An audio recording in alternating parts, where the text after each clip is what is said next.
Imagine the phone is screaming at you before you even have a chance to pull out your chair. You are armed with nothing but a folding seat, a printed script, and a list of 200 names you have never seen in your life.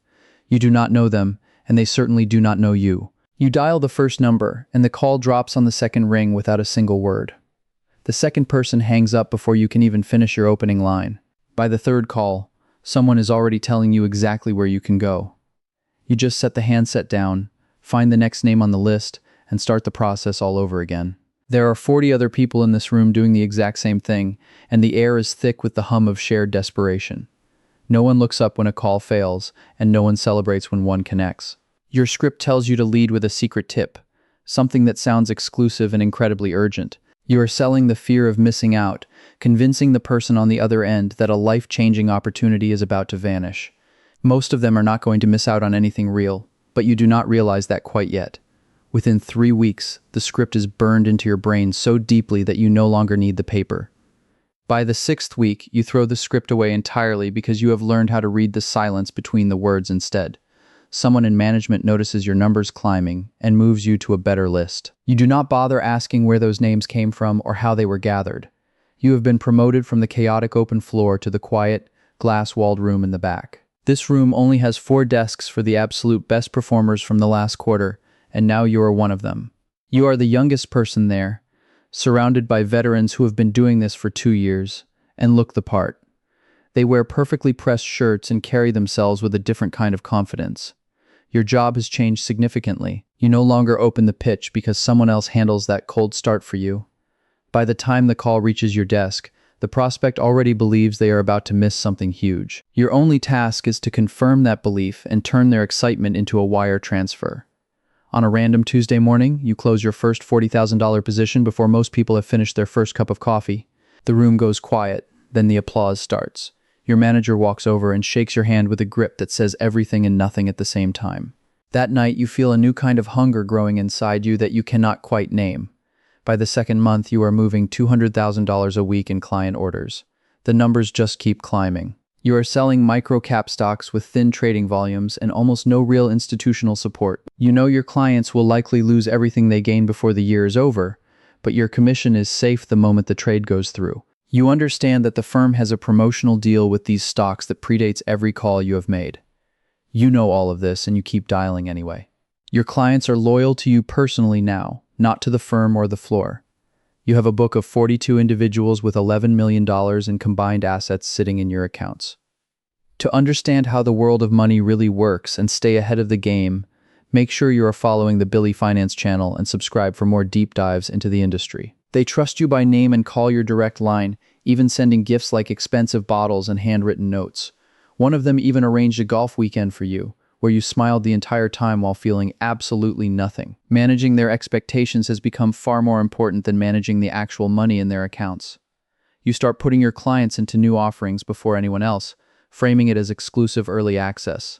Your manager calls this relationship architecture, and you have started using that phrase without any hesitation. Now you have a junior assistant under you, a 22-year-old from Ohio who still believes in the dream with a sincerity you can no longer find in yourself. You teach him the script and adjust his timing, but you never tell him a single thing that the script leaves out.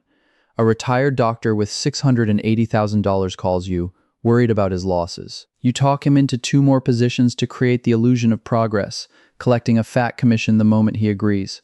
He thanks you for your guidance, and you simply move on to the next name. Now you run 12 people, and their total output flows directly through you.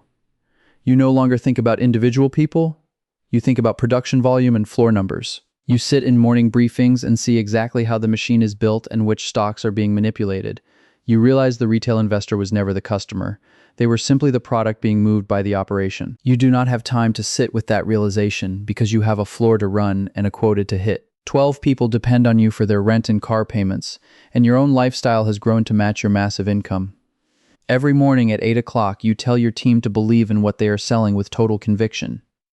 Then the lawyers arrive one morning and take over the conference room for the rest of the week. The language in your meetings becomes precise, focusing on words like regulatory comfort and material non-disclosure. You have stopped worrying about what is legal and started focusing exclusively on what is enforceable. You spend your days reading through every script on the floor and editing the language to remove any unnecessary exposure. You manage information chains with such surgical precision that no isolated message could ever alert a regulator. Certain conversations are forbidden on corporate devices, and you are the one who decides exactly where and how they take place. You have designed a documentation framework that provides auditors with everything they ask for while revealing nothing about how your decisions are actually made. You maintain a private connection with two attorneys from a firm that appears nowhere on your company's official vendor list. The Securities and Exchange Commission has sent 2 formal inquiries to your firm over the last 3 years. You handled both of them personally. Neither investigation ever moved past the preliminary stage. Both were resolved quietly and completely before they could escalate into a real threat. The first was closed through a document production that was technically exhaustive and fully cooperative, yet contained nothing useful for a prosecution. The second was resolved by offering limited help with a separate investigation, which successfully diverted the regulator's attention elsewhere. You are exceptionally talented at the work you do on this floor. The people above you are well aware of your value, though they never speak of it openly. You never explain your role to anyone outside this floor, and you rarely discuss it with those inside. There is simply no benefit in doing so. The days of cold calling are now many years behind you. The main trading floor exists somewhere far below, in a completely different world. You currently manage $340 million distributed across 4 unique investment vehicles. The first is a registered fund that is clean, transparent, and documented for public filings. 2 of the vehicles are offshore structures, including a Cayman Islands special purpose vehicle and a British Virgin Islands entity used for building large, concentrated positions. The fourth is a discretionary family office account belonging to a single undisclosed principal whose identity you are contractually forbidden from ever revealing. You no longer deal with retail clients. In fact, you haven't taken a retail call in years. That department operates several floors below you. For you, retail was never the final destination. It was always the mechanism. It was the engine designed to generate the volume and price momentum needed for the positions you had already established. Your offshore vehicles enter a target position quietly and early, accumulating shares before any public interest emerges. The retail operation then steps in to create the buying pressure that makes the stock look like a natural market discovery. Your exit is planned and timed well in advance, structured to execute exactly when retail enthusiasm reaches its absolute peak. By the time every small investor on the floor is fully committed, your offshore entities have already settled their trades and moved on. The gap between your exit and their entry is not a mistake. It is the very architecture of your entire career. Twice a year, you fly business class to Zurich to review these offshore structures with a fiduciary who manages 7 similar arrangements for other elite clients. You share excellent wine, discuss settlement windows, and finalize tax strategies before the next reporting cycle begins. You fly back the same night on a late departure. You sleep soundly on the plane and land before your children even wake up.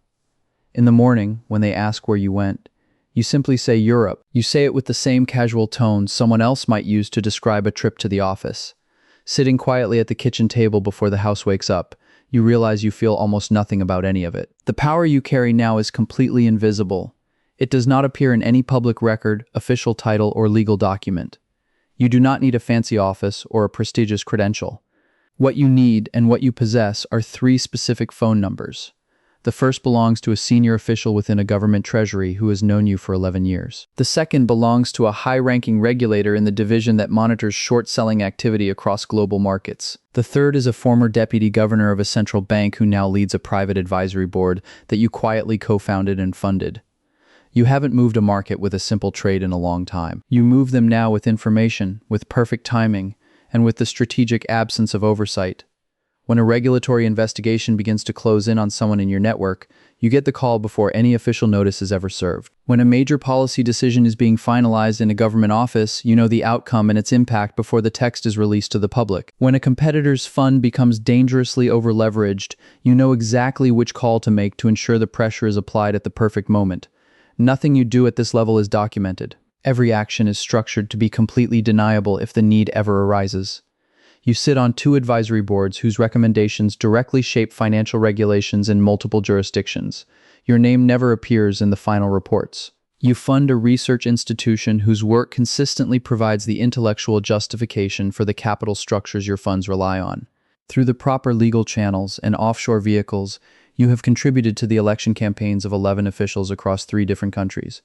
You are not a criminal. Every attorney who has ever reviewed your business affairs has confirmed this in writing. You keep those letters safe. You are not merely a participant in the financial system. You are part of the very foundation upon which the entire system is built and maintained. There are no urgent calls now. There is no screen flashing for your immediate input. No trade requires your direct attention today. The phone on your desk exists only as a formality. At this level, everything has been stripped away except for decisions. Only decisions remain. That is the full scope of your function. These are the quiet kind of decisions made in rooms with no windows and no recording devices. They are made across dinner tables where the conversation is relaxed and the agreement is reached long before the bill arrives. They are executed through trusted and precise intermediaries who understand exactly what needs to happen without being told directly. The capital you manage or influence has exceeded $2 billion in direct exposure, with multiples of that in structural leverage. You have moved entire currencies, not in the way a day trader does, but in the way a single decision in a private room does.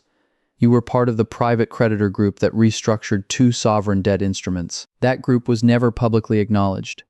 You were present in the room when a central bank emergency facility was negotiated to determine which institutions would survive the crisis. Your name does not appear in any connection with these events in any public filing or history book. You have spent a massive amount of time and resources ensuring that your name remains absent from the record. What the system took from you in exchange for this power is not something you ever discuss. You no longer see yourself as a part of the machine. The machine does not contain you. You exist at a level entirely above it. You are the reason the machine runs the way it does. That is not a boast. It is simply the most accurate description of your reality. Somewhere far below you, in a building you partially own, a door opens at the start of a morning shift. A young man walks in wearing a crisp new shirt. He has been told that this is the opportunity of a lifetime. He believes it with his whole heart. He thinks he is beginning a career in finance. He does not yet understand what he is actually walking into. Eventually, he will learn. The system will teach him everything it taught you, in the same order and at the same pace. He told his family just last night how lucky he was to get this job. The phone sitting on his desk is not just a phone. It is the first tool in a process that will eventually consume him. It is the start of a conversion that will take everything original about him and replace it with something the structure can use. He reaches down, wraps his hand around the receiver, and lifts it to his ear. On the other end, a number from a list is already ringing. Someone in another city is about to pick up. He still has no idea what he will look like or how his perspective will shift by the time this journey reaches its end. He cannot imagine the sacrifices he will have made or what he will have surrendered along the way. But you possess the answers he lacks.